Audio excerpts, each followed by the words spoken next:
Hello and welcome to Changing Climate, Changing Migration. This is a podcast produced by the Migration Policy Institute that analyzes how climate change is affecting migration. My name is Julian Haddam. I'm the editor of the Migration Information Source, which is MPI's online magazine covering interesting trends and changing policies around the world. This podcast is part of a broader focus on the nexus between climate change and migration, which you can read more about at migrationpolicy.org/climate. A recurring theme of my conversations for this podcast has been that climate-linked migration is neither necessarily good nor bad on its own. Moving can be an effective method of adapting to climate change, but that's usually only the case if people are moving intentionally and are able to plan for their move.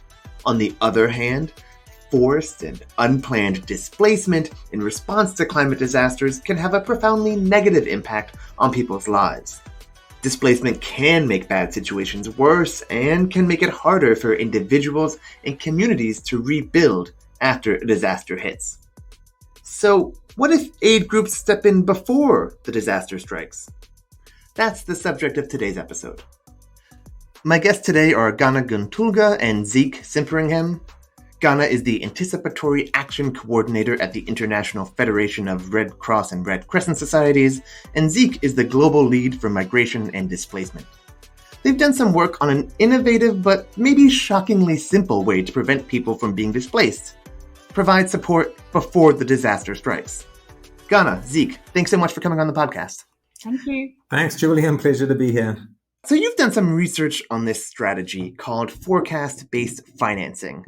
Explain that to me. What precisely is being financed and what is the forecasting? Excellent. Thank you so much for the question. I think it's important to also highlight this forecast-based financing. And people have heard forecast-based financing, forecast-based action, and anticipatory action. So perhaps it is under this big umbrella of this approach. So what does that entitle?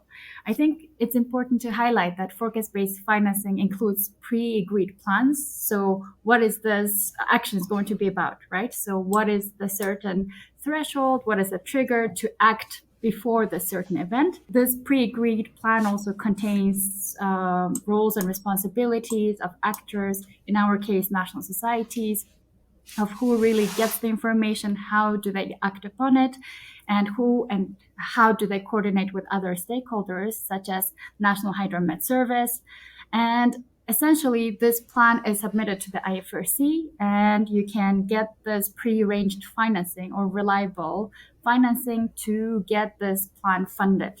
So basically, it's the idea that if we can predict where natural disasters are likely to occur, it makes more sense to defend against those harms ahead of time, I guess, right? Rather than waiting for disaster to strike, people to be displaced, and then rushing in after the fact. Is that a fair kind of summary?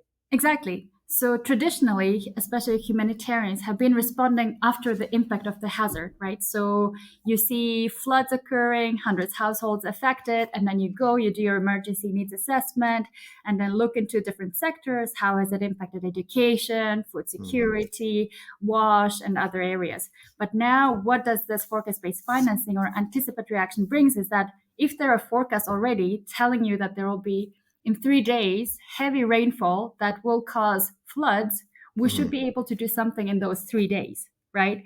And that's what essentially this forecast-based financing approach is about, to really act between this crucial window of opportunity when you receive the forecast and then when the impacts will occur. That's great. I'd like to walk through some of the mechanics, and that example you just used, hypothetical, is great. So let's say we know there's going to be, or we can predict there's going to be a flood in a certain area in 3 days. What happens? Who gets the money? Where does it come from? Where does it go? When does it get released? And how do you navigate kind of the nitty-gritty logistics mechanics of all of that? Great. I think it's important to mention, just first and foremost, to manage expectations that different organizations do forecast-based financing. So OCHA has their own funding mechanisms, such as SURF, FAO has theirs, WFP has theirs. So I can only speak about IFRC funding mechanism. Sure. Essentially, there's this big pot of funding called Disaster Response Emergency Fund. It was established years ago, usually provides money or funding for those small and medium scale disasters that does not really make it to BBC News, So now what was innovative is that not only does this DREF allocate money for the response itself, but now allocates funding before the disaster strikes. So even humanitarian fundings, right? So they are always released after the impacts are seen and people are dying, people are affected, then the money is released. But now what is innovative is that we're trying to release that funding beforehand, based on this forecast, based on this pre-agreed plans. And now there are certain modalities of getting this funding for the anticipatory pillar of DREF, or Disaster Response Emergency Fund. Specifically, you need to develop early action protocol or those anticipatory action plans that we have been talking about. And then now what happened this year is that we also simplified early action protocol. So not only we are going to ask very difficult questions of, how has this forecast is been checked by the climate scientists, or why is this threshold, and is it going to be reliable? So this is why we had to also simplify our modality so that other national societies can access this fund.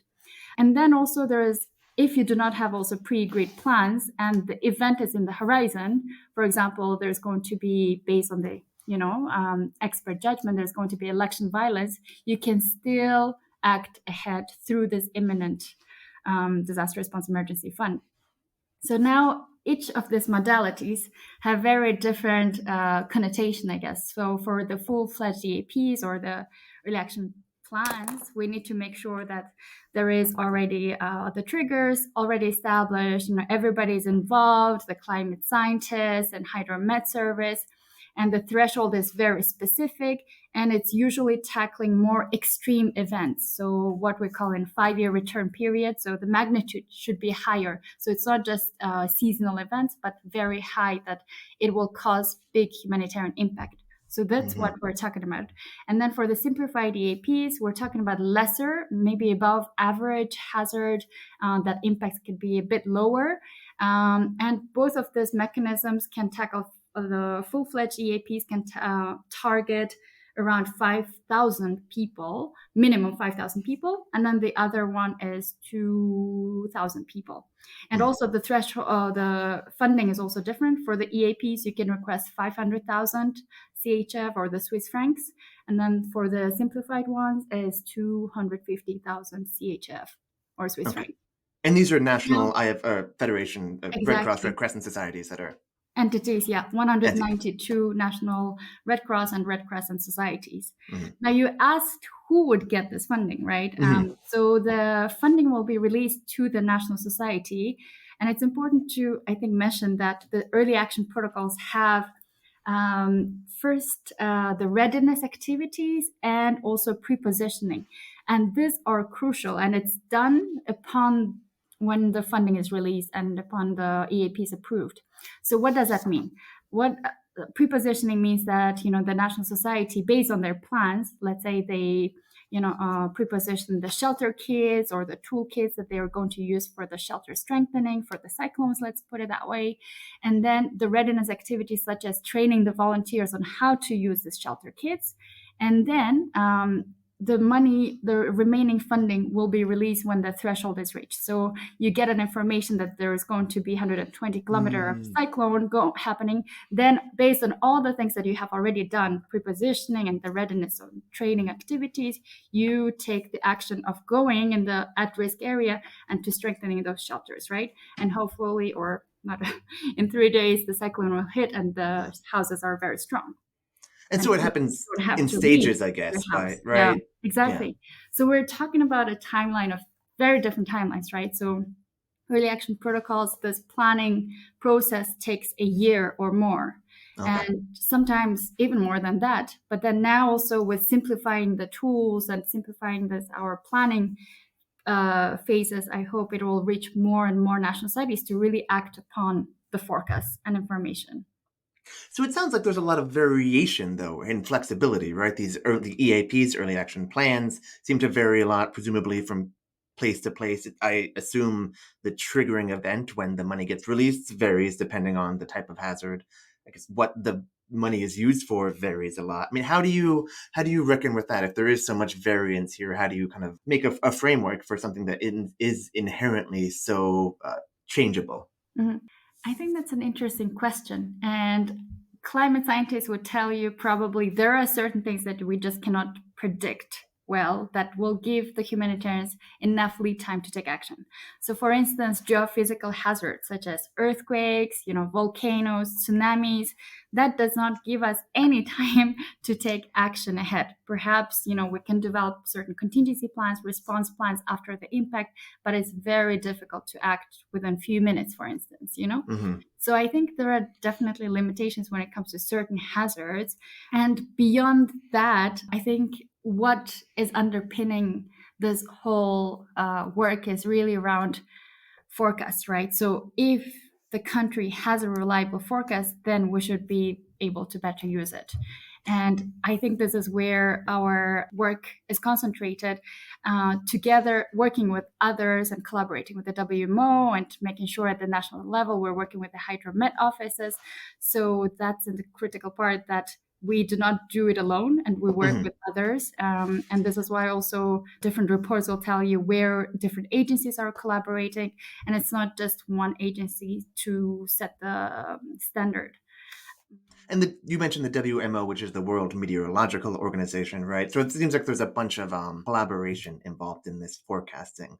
Because I'm very interested in this forecasting. I mean, it seems like I guess I'm curious, how good is the forecasting? And it seems like there's a balance between, if you forecast too far in advance, it's less reliable. But if you forecast too late in advance, it's yet less useful for humanitarians. And so how do you balance that, and how is the forecasting reliable? Or how reliable is the forecasting? Are there cases where analysts forecast a typhoon or flooding, whatever, and then it doesn't come to pass? And I guess, how do you resolve that situation?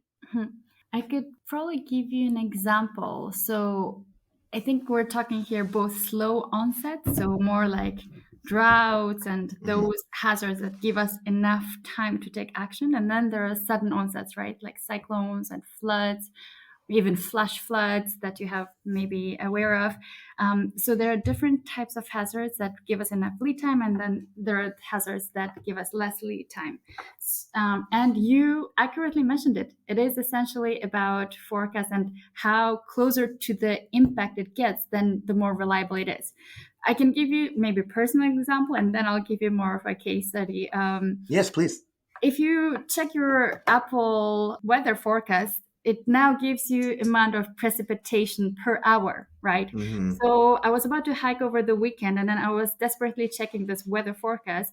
And 7 days ago, initially it was saying like 10 a.m. there will be 2 millimeters of rain, which is pretty doable. So you can plan on it, right? You can, 2 millimeter, I can deal with it. It's only for 1 hour. I'm happy to do the hiking. However, the closer it gets, you check it maybe on Wednesday, and then it tells you the whole morning is almost flooding. There's 3 millimeter of rain, 4 millimeter of rain, and very intensive rain. So that's the gist, right? We do not have a crystal ball to tell that how the weather is going to be. In fact, when the day arrived over the weekend, there was actually pretty much zero rainfall in Gruyere. And I've been checking the Gruyere area specifically. So really, the forecast itself gets reliable closer to the impact date or to the event itself. However, what we're using for the forecast-based financing or anticipatory action is that models, right? So the projections and models. And what is that based on? Is based on empirical data and what are the previous data for over the years. So when you're with a national society planning for anticipatory action, you have to sit with them and look into, in the last 10 years, how the flooding has impacted this country, right? So how many people it has impacted? Has it become more severe? Which areas? And, is it changing? How is it becoming frequent or not? The intensity. So it's all based on more of a historical data.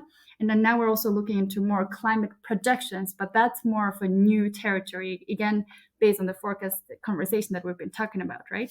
So I think that's an important thing to mention. Yes, with weather, it is easier because we have better satellites, technology, weather stations, but then there are those that we just cannot. Now, what happened with Philippines? So last year in Philippines, we did have early action protocol, which stated that when there is a warning that gives us 2-day or 3-day lead time, if there's 120 kilometer an hour cyclone is about to hit us, the early action protocol will be activated, and then the shelters will be strengthened. Maybe there will be some also early harvesting, so the crops that is already matured, we can harvest them before the cyclone takes them away. However, what has happened? The plan did not get activated. Why? It's because the trigger did not reach. So the trigger at the end did not reach that 100 kilometer an hour speed, and therefore the plan didn't activate. What has happened is that, of course, it has to be over the weekend. Over the weekend, there was a rapid intensification of the cyclone. So there was intensification during the weekend and the cyclone hit. So we did not take the action because our trigger did not reach. However, there was a humanitarian impact. And I think this is an important factor also, that looking into all these different hazards and magnitudes and forecasts, what will really reach that humanitarian impact? How many people would it affect? How many, people's livelihoods will be impacted? And that's what we look at when we're talking about anticipation and how reliable forecasting is. And at the end of the day, when you talk about forecasting, it's also not a business of the humanitarians, right? We probably can go ahead and then deliver cash or deliver hygiene kits and shelter kits and train the volunteers on how to do certain actions, and the national site is already at forefront of that. However, when it comes to forecast themselves, and that's also a different territory. You are not, I assume, a meteorologist or a climate scientist. That's Unfortunately not. Unfortunately not. But working on anticipatory action, I think you have to read a lot of those climate data, projections, why it's not reliable, why it's reliable, and how to calculate certain things. And what we're seeing is that, I think, beyond these unexpected changes of cyclones becoming even more faster in a very small period of time, like this rapid intensification of a cyclone in the Philippines, I think it's becoming even more complex because of the compounding risks, right? And that's, I'm sure you touch base a lot on this podcast. It's also very difficult to predict different hazards just based on weather forecasts itself, because there's a lot of socioeconomic and political factors that are involved. I was just in the HNPW, or the Humanitarian Networking Partnership Week, and we talked about how can we anticipate better the conflicts that we cannot anticipate, right? So Sudan, for instance, we did not anticipate Sudan happening. Sure. However, what we could have anticipated is probably what we could have done to, in the short lead time, or in different sectors, what could have happened. So let's say, based on expert knowledge, different agencies who are working there, especially the local NGOs and communities, they know that their education will be impacted, their healthcare will be impacted. So perhaps we could have taken actions to mitigate those different risks that have already been identified. So yeah. I do want to, I'm curious about that. And I want to know, you touched on this a bit, but I guess what does happen if you do have a triggering event, and then you have forecasting that says a typhoon is going to come or something? I guess, what do? You talked about kind of bolstering, fortifying shelters, but especially because of the kind of multi-dimensional nature of climate and displacement, it's not just the case that if someone's home is destroyed, that's the only problem. They also have economic livelihoods, political systems. I mean, what kind of projects are there that try and prevent displacement, even when the causes of displacement are multifold? Yeah, I think it's a very good question, because I know I kept talking about these early action protocols and this pre-agreed plans, and it's all about that essentially. Because when you receive that there will be a cyclone, it will take a very long time for you to analyze the vulnerability capacities, data of the populations at risk, and different factors and socioeconomic powers of these people, right, at risk. And therefore, these pre-agreed plans are so critical, because in order to establish these pre-agreed plans or these early action protocols, we look into the whole data, right? So who is at risk? What are their vulnerabilities are? What is their, purchasing powers are, and so on and so forth. So if we manage to consider all of that, then in this pre-agreed plans or early action protocols, we're already defining who is at risk and what are their capacities are. And I think this is why it's so critical the Red Cross, Red Crescent movement work is that the national societies are, in fact, the communities themselves. We work through the branches at the headquarters, and the volunteers are already part of these communities. So they contribute to this early action plans. And I think that what also differentiates us compared to other organizations. Mm-hmm. Can I maybe add to that, Julian, as well? Because I think you make some really important points. The first is, as I'm sure you discuss a lot on your podcast, is that climate displacement, climate migration is complex. There's no one type of climate migrant or one type of person displaced by the effects of climate change. It's, as Gana said, slow onset effects like sea level rise, there's land degradation, there's livelihood loss, there's displacement connected to mega events. This looks very different in different regions. Mm-hmm. This looks very different in different countries. And even within one country, these kind of patterns of migration and displacement can look really different. So within that complexity, anticipatory action and specifically forecast-based action has a really important role. And that role is that even though we know there are all these different kinds of people on the move, something that unites the majority of them is that most people are displaced because of weather-related events. Not everyone, but the vast majority of people at the moment. And so, as Gana said, weather-related events are kind of forecastable. Like there's imperfections around that, but often they're seasonal. A lot of them are forecastable. So it gives us, for a lot of the people who are displaced, this really important, like you said, window to act as humanitarians. And so we've done a little bit of work about looking at the specific links between forecast-based actions and people who are displaced, communities who are displaced. And one of the things we've seen is that we're not trying to prevent people being displaced through anticipatory actions, but we're trying to give them the choice. So can we do something to invest in a part of your life that gives displacement, creates displacement as a choice rather than being a necessity? And so some of the quite straightforward actions that Gana mentioned, we've seen have protected people against being displaced where they don't want to be. So Gana mentioned reinforcing people's livelihoods so that they have a livelihood to return to that's protected, reinforcing essential infrastructure, reinforcing housing. So these are the primary effects of the hazard, but we know that they have an important flow-on effect to whether someone is displaced or not. But we also know that actually for many people in a mega event, being displaced is actually a safe option. It's better to leave your house. It's better to go to an evacuation center. So also some of the anticipatory actions that are getting funded are also for those people we know who need to be displaced for their own safety, for their protection, investing in making that displacement safer and more dignified. So making sure we've got evacuation centers set up, making sure the most at risk can get to those evacuation centers, making sure there's lighting in the evacuation centers, often very, very basic things that might be missing. And I mean, even during COVID-19, just making sure that there were masks, making sure that there were sanitizers as much as possible, making these safe and dignified locations for people to be displaced where that is necessary. Yeah, Zeke, I picked up on your word choice. And I think that's critical, especially when we're talking about displacement. And what I can talk about is perhaps where I'm coming from, Mongolia.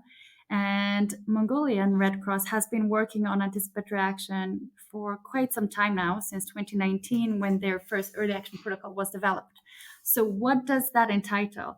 It is about preventing the negative impacts of this phenomenon called dzud, or very extreme cold winters, where it reaches minus 50 degrees Celsius. So it's extremely cold. And just to give you a bit of a context, we're talking about nomadic families and herder families, right? So what do they live on is on their animals, on their cattle, the cows, sheep, goats, and they have hundreds of them, right? So these families, they really rely on this livestock, and then that's their entire livelihoods. So when it reaches to -50 or even below -50, a lot of them unfortunately die. And I have seen time and again where they really try to save their livestock, putting them in their yurts, like a small shelter, but then you cannot fit all these hundreds of them. And so when these cattle or when this herder family's livestock die, they have no choice but to go to Ulaanbaatar, which is the capital of the city, and live around the outskirts of Mongolia, live in small yurts. And it's very difficult to find a job, and you get the picture, right? So now what was this early action protocol was about is to save the herder family's livestock when there was a forecast of an extreme cold or weather event of dzud. So when there was a national Met Service issuing a weather forecast saying in 3 different provinces, there will be 20% of chances of high of this dzud event, then the National Society distributed cash to the herder families so they do not get this extra loans. They also distributed vitamins for the livestock so that they actually survive the cold winter, and some vaccines and other kits that was essential to save these different cattle. And I think that was essential because if really it does not talk about, oh, we're preventing displacement in any way. However, logically speaking, if the herder families lost their cattle, they would have to be forced to move to the center and to the capital. So it definitely gave them a choice to save their herd and leave wherever they wanted. Those are great points, and that's a great example. Thank you. We're almost out of time, but I guess that ties into maybe my last question, which is how do you measure success? How do you measure effectiveness, especially if the negative outcome is maybe that people will still be displaced, at least temporarily? It's a bit like if you've ever seen the movie A Minority Report, where like pre-crime, like how do you prevent a thing that you know is going to happen when it not happen? Like how do you measure that counterfactual, you know? And like how do you know if this forecast-based financing model works, and does it work? Is it effective? Does that make sense, that question? Yeah, for sure. Counterfactuals, that's exactly what we live with. And it's very difficult to prove it, right? And I think that is what's great about this Red Crescent movement is that we have so much response experiences. We know how to respond to disasters, especially the small and medium scale disasters. And I think at least for forecast-based financing and anticipatory action, that's what we're looking into is in the past couple of years, how did this National Society responded, through which actions, and how many people could they reach, and what was the impact of their response compared to acting early. So this analysis, we are just starting, so I cannot give you exact numbers of this, but there are some examples of like Food and Agriculture Organization doing some studies in Mongolia stating that $1 invested in anticipatory action saved $7 in response. So there are some numbers, but I think at the end of the day, it is very difficult to give those numbers. However, a lot of the capacity strengthening in the community levels, as well as the national level, like local national societies, it's not visible and we cannot put number in it. Why am I saying this? Is this building early action protocols takes so much time and so much effort of these national societies. And through this process, they improve their relationship with the communities on better understanding their situation, their lives. They improve their relationship with the Hydromet offices, National Disaster Management Agency. So even if it's not visible or written, it still impacts on their next response, you know? So yeah, there are a lot of things that we cannot put number to it. Of course, there are many numbers in terms of how many people we reached, how many families have received cash, and the studies are steadily increasing. And I think this is where the focus will be also for the next couple of years for us. I wish we had a lot more time to keep talking, but that probably brings us to a nice little close. Thank you so much for coming on. This was a great conversation. I really enjoyed this discussion, and thank you for your work. Thanks, Julian, for the invitation. Pleasure to be here. Thank you. Looking forward to hearing the podcast. Gana Gantulga is the Anticipatory Action Coordinator at the International Federation of Red Cross and Red Crescent Societies, and Zeke Simperingham is the Global Lead for Migration and Displacement at the IFRC. Thanks for listening to this episode of Changing Climate, Changing Migration. You can read more about anticipatory humanitarian action in a recent report that Gana co-authored called Anticipatory Action in 2022, A Global Overview. That's available online at anticipation-hub.org. If you like what you heard, make sure that you subscribe to the podcast to catch our new episodes when they come out. It's available on all the major podcast services. And if you've missed an episode or two, you should check out our archives. We talk about how to predict future climate-related migration, places where people might be moving to and from, and some of the different ways that organizations are reacting. All those episodes and more are available online at migrationpolicy.org/podcasts. You can also find the Migration Policy Institute's other podcasts there, which I would encourage you to check out. World of Migration features conversations about the big ways that international migration is changing, and Moving Beyond Pandemic looks at how migration management and travel is evolving coming out of the COVID-19 pandemic. For more smart migration coverage, subscribe to MPI's Migration Information Source newsletter at migrationinformation.org. The newsletter comes out twice a month and features fresh takes on migration trends and policies worldwide. Follow MPI on all of our social media accounts and stay in touch with me by sending me an email at source@migrationpolicy.org. I'd love to hear from you.